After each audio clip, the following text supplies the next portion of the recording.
নমস্কাৰ। বৰ্ণালীৰ বৰ্ণিল পৃষ্ঠালৈ আপোনালোক সকলোকে আদৰণি জনাইছোঁ।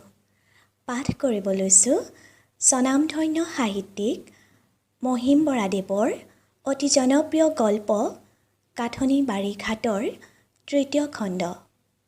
আহকচোন শুনো। কাঠনি বাৰীঘাট।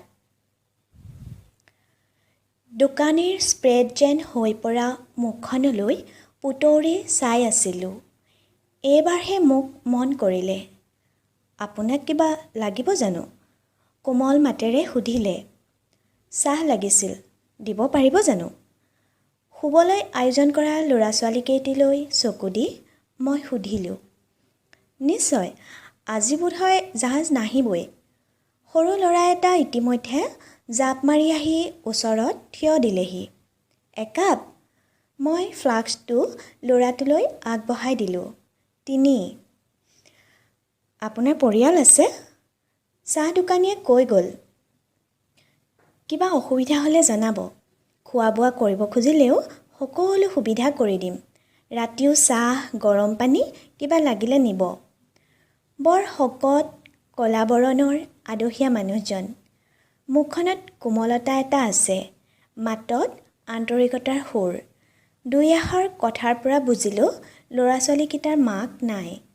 সিহঁতকে লৈ ব্ৰহ্মপুত্ৰৰ বালিতে সৰু সংসাৰখন পাতি আছে। পৃথিৱীৰ মানুহবিলাক ইমান ভাল লাগি গৈছে, ইমান মৰম, চেনেহ, সহানুভূতি। মনটো ভাল লাগিল। ধন্যবাদসূচক কথা বতৰা দুআষাৰমান কৈ চাহৰ দাম দি বুটলৈ উভতিলোঁ। প্ৰায় এঘণ্টামানৰ মূৰত টিকট মাষ্টৰৰ পৰা বুজিলোঁ জাহাজ অহাৰ আশা নাই, আহিলেও পুৱা ৰাতিত। দুষাৰি চাহ বাকচৰ মাজত লুংলুঙীয়া বাটেদি আমাৰ ঠাইলৈ আগবাঢ়িলোঁ।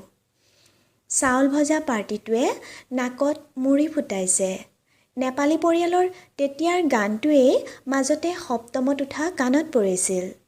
এতিয়া সেয়ে অষ্টম পাই একোটা এঙামুৰি আৰু দীঘলীয়া হামিত পৰিছেগৈ। ফিল্ম মেগাজিনখনো আৰামেৰে শুই পৰিছে ল'ৰাজনৰ বুকুত। বেচেৰাই ৰাতিৰ লগৰীয়া এজন পাই সম্পূৰ্ণ নিশ্চিন্ত হৈ পৰিল। বাইদেউেকে মোৰ শিতানতে বহি মোলৈ বাট চাই আছিল নিশ্চয়।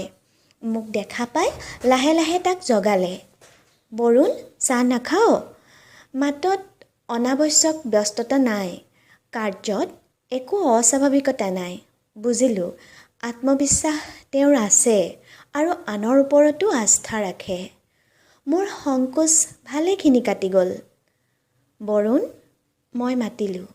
তিনিও চাহ খাবলৈ বহি গ'লোঁ। মাটিৰ গিলাচ তিনিটা দোকানৰ পৰাই আনিছিলোঁ। তেওঁলোকে চুটকেছৰ পৰা নাৰিকলৰ লাড়ু আৰু দুই এবিধ খোৱা বস্তু উলিয়ালে। মই মোৰ ভাগটো লৈ অলপ আঁতৰলৈ যাবলৈ ধৰোঁতে আপত্তি উঠিল। বাধ্য হৈ বহা ঠাইতে খালোঁ। তোমালোকৰ বিচনাখন ভালকৈ পাৰি লোৱা। বৰুণ, আঁঠুৱাখনো তৰি লোৱা। তোমালোক ভালকৈ শুব পাৰিবা। জাহাজ নাহে? মোৰ ভাৱ হ'ল দুয়ো একেলগে কৈ উঠিছিল। কি হ'ব বৰুণ? বৰ চিন্তাগ্ৰস্তভাৱে বাইদেউেকে সুধিলে। চিন্তাই যে মানুহক শুৱনি কৰিও তুলিব পাৰে, আগতে বিশ্বাস নহ'লহেঁতেন। কিন্তু ইমান যে চিন্তা হ'ল। বৰ জৰুৰী কাম আছে নেকি বৰুণ? যোৰহাটত? হঠাৎ মুখৰ পৰা ওলাই পৰিল। কাইলৈ যেনে তেনে যোৰহাট পাবগৈ লাগে। এইবাৰ পোনে পোনে বাইদেউেকে মোক উত্তৰ দিলে, অৱশ্যে তলমূৰকৈ। কাইলৈ ব্যৱস্থা কাইলৈ ভাবিম, নহয় জানো বৰুণ? মোৰ কথাত বৰুণে ডাঙৰ সমৰ্থন এটা পালে।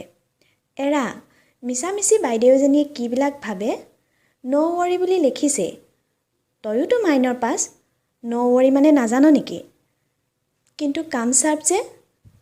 ভায়েকৰ মুখলৈ চাই অলপ লাজকুৰীয়াভাৱে হাঁহি ক'লে। ভিনিহিদেও অলপ ধতুৱা মানুহ। মূৰৰ কামোৰ এটা হ'লেও মৰিমহে জিমহে কৰি তোক বিচাৰে। সেইকাৰণেই কাম চাৰ্ভ। মমবাতিৰ পোহৰত দেখিলোঁ গোটেই মুখখন ধুনীয়া হৈ ৰঙা পৰিছে। ন' ৱৰি, কাম চাৰ্ভ, কি ৰহস্য সোমাই আছে কথাকেইটাত। কিবা অসুখ নেকি? ভিনিহিদেউৰ চাইকেল এক্সিডেণ্ট। হস্পিটেলত টেলিগ্ৰাম পোৱা 2 দিন হ'ল। মই নাছিলোঁ। স্কুল বন্ধ হোৱাত কালি আহি পাইছোঁ। বাগানৰ পাতৰ সময়, ছিজন টাইম। দেউতায়ো ছুটি ল'ব নোৱাৰে। মই বাৰে বাৰে অনুৰোধ কৰাত বৰুণে আহল বহলকৈ বিচনাখন পাৰিলে। বৰ যত্নেৰে আঁঠুৱাখনো তিনিকুণীয়াকৈ তৰা হ'ল। বাইদেৱে বিনা বাক্যব্যয়ে শুই পৰিল। 2-4 আষাৰ কথাৰ পৰা বৰুণহঁতৰ বিষয়ে আৰু অলপ জানিব পাৰিলোঁ। মোৰ এড্ৰেছটো লিখি ল'লে। অলপ পিছত বৰুণো শুই পৰিল। কাঠনিবাৰী ঘাট টোপনিত লাল কাল। বুটখনেও টোপনি জালত কলমটিয়াই এঙামুৰি দিবলৈ ধৰিলে। ক'ৰবাত টিকট মাষ্টাৰ কি খালাচীৰ অস্বস্তিকৰ খোজৰ শব্দ বুটৰ মূৰলৈকে স্পষ্ট শুনা গ'ল। কাষৰ গৰাৰ পৰা হুৰ হুৰাই মাতি অলপ খহি পৰিল। ব্ৰহ্মপুত্ৰৰ সিপাৰৰ কাজিৰঙাৰ এন্ধাৰৰ মাজত বাঘ এটাই চিকাৰৰ বাটত জোপ লৈ আছে নিশ্চয়। দূৰণিৰ বালিচাপৰিত কহুৱা আৰু ঝাওঁবনৰ মাজত ব্ৰহ্মপুত্ৰৰ বহল কলা পানীধাৰত একোটা ৰহস্য শুই শুই চকু পিৰিকিয়াব লাগিছে। তৰাকেইটামানে জুম বান্ধি ৰহস্যটোনো কি ভুমুকিয়াই ফুৰিছে। বুটৰ নিচেই কাষতে থকা পাৰটোত বহি বহি জুতুলা জুতুলি চুলিৰে ধুবুনী ছোৱালী কেইজনীমানে কাপোৰ থুকুচিব লাগিছে। চপ চপ চপাত। ঠেট ঢৌবোৰহে। ল'ৰাজন অৰ্থাৎ বৰুণে টাউনৰ হাইস্কুলৰ 9ম শ্ৰেণীত পঢ়ে। দেউতাকে কি নাম ক'লে? চাহ বাগান এখনত টি হাউচত কাম কৰে। Head T house. এৰা হবোলা। 10 মাইল দূৰ ঘাটৰ পৰা। বাইদেউকৰ বিয়াৰ 1.5 বছৰ হ'ল। এসপ্তাহ হওঁতে মাতি পঠিয়াইছে। সামান্য আঘাত। কিন্তু কাম চাৰ্ভ যে, নেদেখিলে থাকিবই নোৱাৰে। বৰমিল। আজিৰ ৰাতিটো 1.5 বছৰ আগত হোৱা হ'লে? আৰু মোৰতো এতিয়া চাইকেল এক্সিডেণ্ট হোৱা নাই? ঠেট। মমডাল বতাহত নুমাই গ'ল। আন্ধাৰতে ভাল লাগিছিল। কিন্তু উচিত নহ'ব যেন লাগিল।